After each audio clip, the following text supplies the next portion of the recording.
Welcome. I'm Eric Greenleaf, and this is Healing from the Ground Up, a series of conversations with interesting people. And today our guests are Cathy Bennett, a licensed marriage and family therapist in private practice in Pleasant Hill, California, and her certified therapy pet, Maggie. Today's show, Animals as Healers, is going to feature Cathy and Maggie. The talking dog. Cathy will tell us all about her work with Maggie in groups of kids in hospitals, schools, juvenile facilities. Go right ahead. Sure. You too, Maggie. And I can tell that she's been quiet long enough, and now she's going to start talking to us. So, yes, Maggie is 8 years old, Yeah. and she is a certified therapy pet. She's been certified just about 7 years, so just after she was over 1. And I've been in practice for about 22 years. And Maggie has been working with me both in private practice and in these other facilities for about 7 years. Wow. And yeah, it's a little unpredictable at times, and she's, for whatever reason, very talkative right now. Oh, okay, maybe a little pouty, but it's wonderful. And I have all my life really believed in the healing powers of our animal companions. I was very fortunate to experience an opportunity to observe a therapy pet, and this was probably about 10 years ago. I was at a cardiopulmonary intensive care unit in a hospital, and a gentleman with his own therapy dog volunteered and would come through the hospital. And one day I was there, and I was watching as a man, he happened to be a retired police officer, he brought his therapy dog into the unit, and the dog was a beautiful golden retriever, and he walked into the room of a woman who had just had a massive stroke. Unfortunately, it left her, Maggie, sit down, sit down. There you go, good girl. It left her completely paralyzed, unable to move, unable to talk. And he walked in the room, and the dog came in and was just the right height. Sit down, Maggie, sit down. There you go, good girl. The dog was just the right height that she could just rest her chin on the hospital bed. And so the dog came over, rested her chin, and the nurse came over and lifted the woman's arm and rested it on top of the dog's head, just left it there. Within seconds, tears were streaming down this woman's face, and there wasn't a dry eye in the room. And having witnessed that, I thought, I am going to find a way to bring animals into my work. So that's what I've done, and it's been an interesting process because, well, we all know about a lot of ways that service dogs or service animals are used now.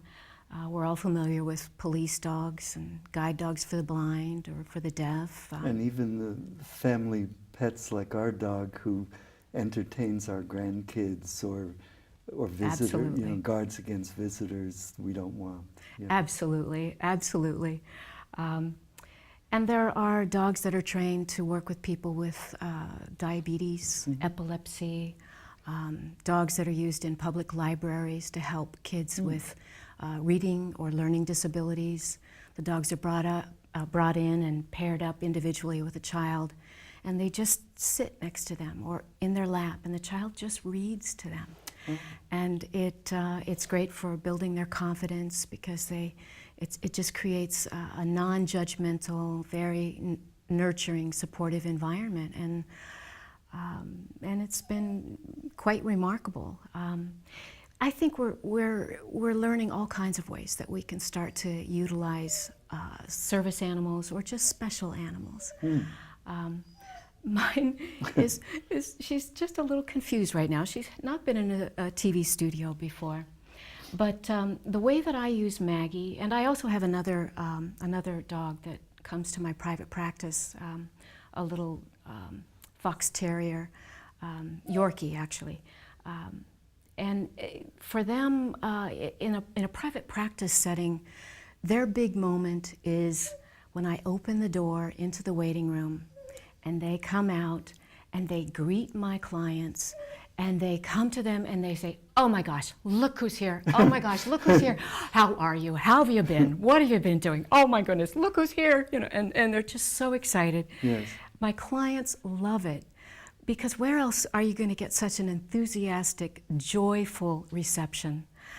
And it's absolutely sincere, and it's every time they see them. And then the dogs will just lead them into my office and pretty much then just sit at their feet or rest their chin on the lap and just look adoringly into their eyes. So that's how I use dogs in my private practice, but it was hard when I first got Maggie certified to know exactly how to showcase her particular talents. She's not the kind of dog that would be real enthusiastic about going through convalescent homes or nursing homes. In fact, she's a little bit anxious right now because she wants to do something. So she's kind of perfect for groups of kids or teenagers who are not very placid in the first place. Absolutely. And are very physical. She's very physical. She's a very physical dog. So after a lot of experimenting in different venues and different circumstances, I took Maggie to the inpatient psychiatric hospitals where children and adolescents are in the units. And because of my prior work as a special education teacher and in my work with children, I've run many therapy groups. So I blended my own experience and knowledge about how to run groups with bringing Maggie into it. And it turned out to be really impressive. And I wish that I could have brought with me some film, but of course in a psychiatric hospital, because of confidentiality and privacy, you can't film. So I thought that today, maybe what I would do is have Maggie stand up and I would kind of talk you through and give just a little example of what it's like when Maggie and I are doing these groups. That would be very nice. Let's do that. Yes, poor thing, she's getting a little. She's ready to. She's ready to do something. To do something, right? Now, so these groups are in the locked units of the psychiatric ward, and there might be anywhere from 10 to 20 kids, and well, I'll just stand up and I'll show you. Go to it. When I come into the unit, basically Maggie will have a badge, and I'll show the kids Maggie's badge, and I will introduce myself as Cathy, and this is Maggie. Want to come down, Maggie? Come on. There we go. Good girl. Come here. Come here. She's headed right for the water bowl. So I will basically introduce, I'm going to stand over here. Okay, you want to sit down? Very nice. I'll introduce Maggie to the group, and I'll talk about Maggie's skill as a therapy pet. And I will basically reassure all of the kids that Maggie is not going to bite or she won't harm. That probably the worst thing she will do is she might kiss them or lick them. And I'll explain that pretty much looks like a little, like that. And I will let them know that today we're here and we're going to just spend some time with them. And I will go around the room and I'll ask all the kids, how many of you have animals at home or have had animals at home?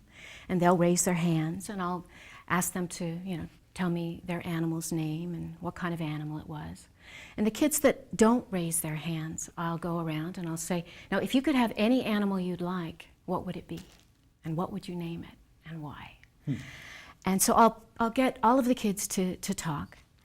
And then I will tell them that one of the things I'm going to do is I'm going to ask them to give Maggie treats, and I'll show them how to give Maggie a treat. And I'll say, just put it right into her mouth. And if that makes them a little nervous, then I'll say, you can also place it in the palm of your hand and just let her lick it. And I'll caution them. I'll say, no, if you're going to give Maggie a treat and you put it right into her mouth, you might feel her teeth, just like you would feel your own teeth if you were to put something closely and carefully in your mouth, but that she won't bite you. She's far more interested in the treat than she is their fingers. And so at that point, I will go around the room and I will give each child a couple of treats. And I'll put them in their hands, or if they're a little nervous about that, I might just rest it on their knee, something like this. And Maggie will make the rounds, and she will go from child to child, and she will be fed treats, and she'll get pets and pats and hugs. And she'll be making her way around, and I'll just casually talk about, you know, what Maggie does as a therapy pet, just in general, just to try to make people feel better. It's a very rapid demonstration of trust and inclusion in about 2 minutes. Yes. It's really nice. Now, these groups tend to last about 45 minutes to an hour. Yeah. So after the general introductions, everybody shared a little bit, and of course I'm encouraging the kids to talk.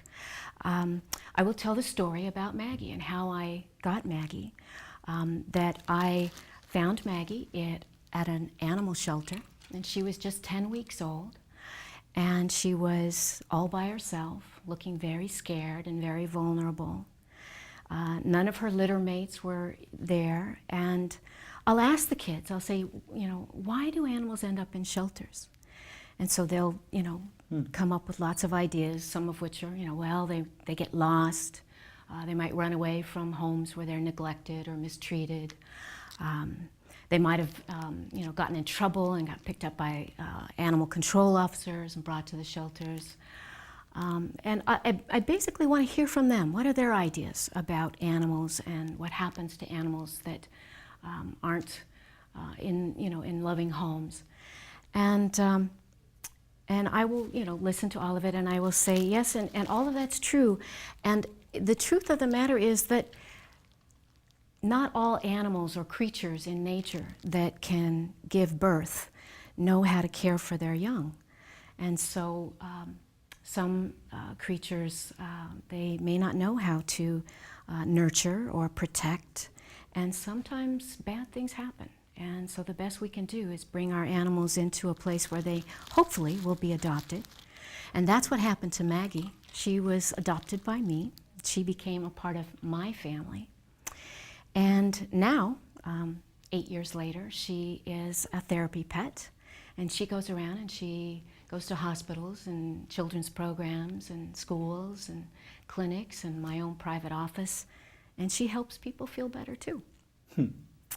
So after I talk a little bit about that, then I will ask the kids if they're interested in seeing some of the tricks that Maggie has learned, and of course they are. And I will tell them and show them how I trained Maggie to do certain tricks, because it's very important that a dog that's going to be a service dog or provide some sort of function out in the world, that dog has good social skills, that it's reliable, has a predictable temperament, and that it's obedient.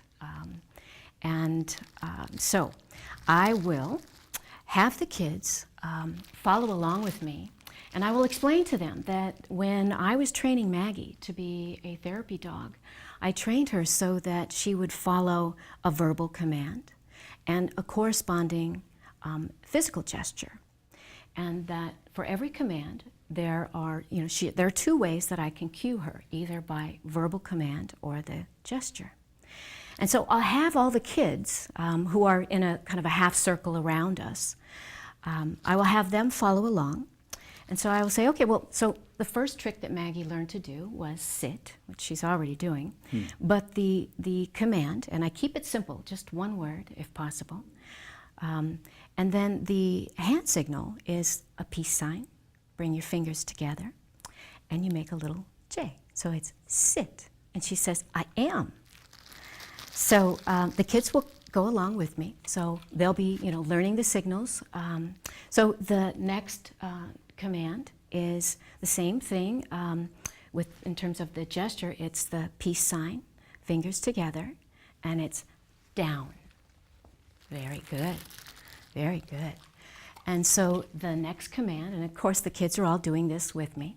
The next command, same 2 fingers, peace sign, come together, and it's roll over. Oops, other way, roll over, other way. Well, okay, let's see if we can do that again. Okay, down, good girl. Roll over, roll over. Oh, okay, here's the other trick. This is belly rub, very popular, belly rub, yes. So basically what I will do after showing all of the kids how to do the commands, I'll invite them one at a time to come up, and I'll stand just slightly behind them, and I will help them to give Maggie, guide her through all of her tricks. So I'll stand behind them and I'll say, what do you want her to do? And I will help them to give the verbal command and the hand signal. And Maggie will go through her tricks. And if the kids don't quite get it right, Maggie will just do every trick she knows in rapid succession, and much to the delight of the kids, and because it makes her feel good when she pleases them. So while this is all happening, I'm telling stories, the kids are responding, and the kinds of things that we're talking about, life, the animal kingdom, animals in general, it's full of metaphor, and it's full of analogies and of things that they can relate to in their lives. Now, sometimes it prompts them to talk about what's going on in their particular circumstances. Sometimes it doesn't, but it doesn't matter because it gets them to think about it. So then what I will do with Maggie is there is, I'll tell them, this is a toy and it has treats inside. And the way to get the treats out, Maggie has to push the ball around. And so I'll just put it on the ground, and Maggie will roll the ball around to get the treats out. And the kids will just sit around and they'll watch. And something interesting happens is that she'll push this around and she'll get all the treats. If it gets out of the visual cue, and we'll see if she does it now, Maggie will usually pick up the ball, here she goes, and she's bringing it back. And she brings it back to where everybody can see what she's doing. And the kids will always ask about that. And I'll say, it's just like when you're kids and you're doing something that you're proud of. And you want people to notice. You want to be acknowledged for it. And you might say, Daddy, watch this. Mommy, look at me. And that's kind of how Maggie feels. She wants the kids to be watching. Come on. So after, okay. Can we reach that? Here we go. So another thing that I'll do with the kids is I will take a squeaky ball, okay, Pop. and I'll say, and Maggie's the kind of dog that loves to play ball. Maggie, here we go. And so I will throw the ball, and she will do her little thing and squeak all over the place. Squeaky, squeaky. Oh, she's looking for treats that she hasn't found yet. Okay, Maggie, give me the ball. Give me the ball. Okay. There we go. There we go. Okay. Give me the ball. All right, here we go. And what I will do, what I will do is Maggie will squeak the ball, and then she will bring it to me or to whoever I'm standing behind. And she will generally play with the ball, and then she'll bring it. She'll either throw it, or she'll put it on your lap, or she will roll it to you. When she's ready, well, she's going to do it to me. And pretty much every child in the room will get an opportunity as I go around the room to throw the ball back and forth to Maggie. Now, then, towards the end of our group, I'll bring out the big guns. Now, the big gun is her favorite. It's the squeaky frog. And this squeaky frog will basically, I'll do the same thing as with the balls. I let her play with it. And she loves the squeaky frog. And one of the things that happened quite by accident is that she was playing with her squeaky frog, and she got thirsty. So she took it over to the water bowl, put the squeaky frog in the water bowl, and then took a drink, and then came back to the group, dripping with water, and then shook the frog, and spraying the entire room of kids. And so now, pretty much every time we do a group, that's something that Maggie does. Thank you very much there. So it's really nothing very out of the ordinary in the things that we're doing in these groups or the things that I talk about. But it's just to get the kids to have a positive experience with a dog. And there you go, there you go. Okay, you want to come up? There you are. Okay, good girl. Very nice. So, okay, up. Come on. Up. There we go. I was thinking, Cathy, that kids in institutions or have had terrible experiences in life, you hope as a therapist to have a chance to start again with them. And what you're doing with Maggie and the kids strikes me that way, that lessons about trust, responsibility, admiration, reward, hard work, all the things that go past the kids' ears when they're said are learned in those interactions with a pet. And especially the gentleness, care, and persistence that is so hard for kids who've been mistreated. Yes, and it's important to note that the kids in the psychiatric hospitals, in those locked units, I mean, they're there because they're either a danger to themselves or to others, or they're gravely disabled by their mental status at the time. And so something as normalizing as just a pleasant, safe, affectionate experience with a dog can really go a long way. And if you think about it, these kids, they feel, many of them, they experience themselves as failures. Yeah. Their lives and their relationships are really full of conflict and confusion. So sometimes the last thing they want is another doctor, another specialist, you know, walking in the room and, you know, prodding or prying or preaching to them. Asking questions, Right, preaching, all those right, things. Right. The beauty of it is doctors that, do. yes, the beauty is that Maggie and I come in and we're just a woman and her dog. Yeah. And we're just telling stories and doing tricks and sharing very simple affection. One of the tricks we didn't get to is one of my favorites, and it's Maggie Kisses You.